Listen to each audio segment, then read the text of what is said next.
কতটুকু এই অভ্যুত্থানকে সমর্থন করেছিল। আমরা দেখেছি এই বাংলাদেশ থেকে শেখ হাসিনা পালিয়ে যাওয়ার পরে কাদের মন সবচেয়ে বেশি খারাপ হয়েছে। আমরা আমাদের জায়গা থেকে স্পষ্ট দেখেছি, যখন এই বাংলাদেশে অভ্যুত্থান পরবর্তী সময় একটি অস্থিতিশীল পরিবেশ হওয়ার কথা ছিল, তখন কিভাবে আমাদের এই মাদ্রাসার ভাইরা ওই মন্দিরে গিয়ে পাহারা দিয়েছে, কিভাবে 5ই আগস্ট রাতে সারা রাত ওই মন্দির পাহারা দিয়ে সকালে ফজরের নামাজ তার সামনে রাস্তায় পড়েছে।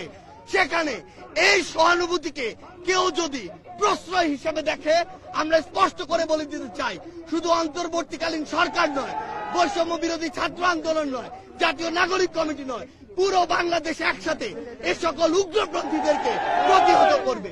আমরা আমাদের জায়গা থেকে স্পষ্ট করে বলতে চাই, এসব ইসকনের নামে যেসব উগ্রপন্থীরা বিগত 16 বছরে অসংখ্য অপকর্ম ঘটিয়েছে, ফ্যাসিস্ট আওয়ামী লীগ এ সকল অপকর্মকে মানুষের সামনে আসতে দেয়নি।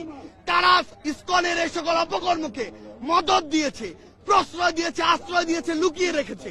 কিন্তু তাদের চরিত্র কি, তারা কিভাবে মানুষকে জবাই করে, এই দৃশ্য আমরা গতকালকে দেখেছি।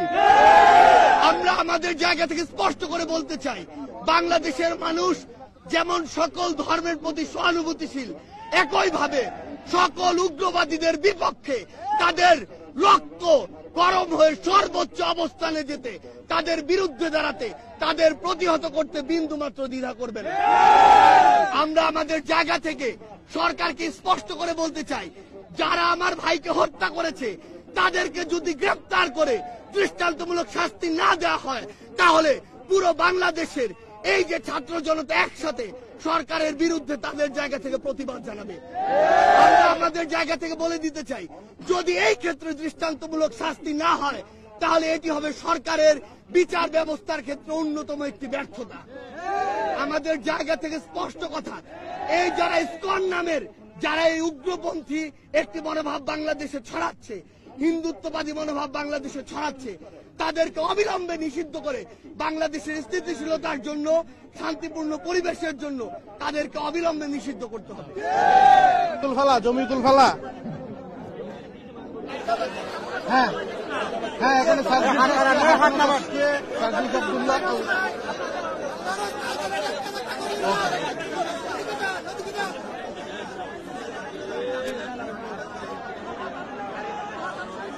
যে হোক, দল মত নির্বিশেষে, যে দলের হোক, যে বর্ণের হোক, সন্ত্রাসী সন্ত্রাসী। সন্ত্রাসীর কোনো ধর্ম নেই, কোনো দল নেই। সন্ত্রাসীকে আমরা সন্ত্রাসী হিসাবে ট্রিট করব। যে দলের হোক, যে ধর্মের হোক, যে বর্ণের হোক, অনতি বিলম্বে তাদেরকে গ্রেপ্তার করে বিচারের আওতায় আনতে হবে, সেটা আমি বলছি। আর ধর্মকে ব্যবহার করে কোন খুনি, আসামি, দাগী, সন্ত্রাসী কেউ যাতে রাজনৈতিক উদ্দেশ্য প্রণোদিত হয়ে জনগণের বিরুদ্ধে দাঁড়িয়ে কোনো অন্যায় কাজ করতে না পারে। আমরা এই শহরকে শান্ত চাই। আমরা চাই না ওই কতিপয় সন্ত্রাসীদের কারণে সাধারণ সনাতনী কিংবা অন্য মানুষ সেখানে কোন ধরনের হয়রানির শিকার হোক, সেটাও আমরা চাই না। আমরা চাই ওই চিহ্নিত সন্ত্রাসী, যাদেরকে আমরা বারবার বলছি, যাদের দল নেই, যাদের ধর্ম নেই, যাদের বর্ণ নেই, তাদেরকে শাস্তির আওতায় এনে সর্বোচ্চ শাস্তির ব্যবস্থা করতে হবে। এটার কোন অনলাইনের। আমরা একটা শান্তিপূর্ণ শহর চাই, আমরা একটা নিরাপদ নগরী চাই, যেখানে বৈষম্য থাকবে না, যেখানে সন্ত্রাস থাকবে না, যেখানে নৈরাজ্য থাকবে না, যেখানে হত্যাকাণ্ড থাকবে না। এই ধরনের একটা নিরাপদ শহর ইনশাল্লাহ আমরা চট্টগ্রামবাসীকে উপহার দিতে চাই।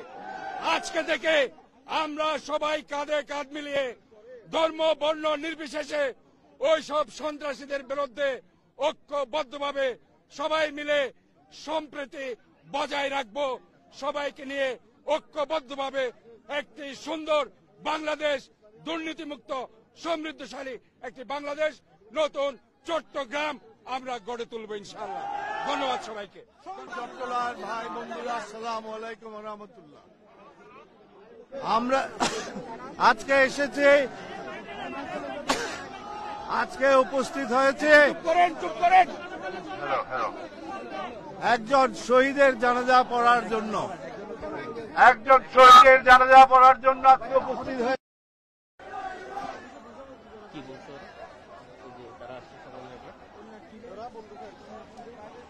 বাংলাদেশ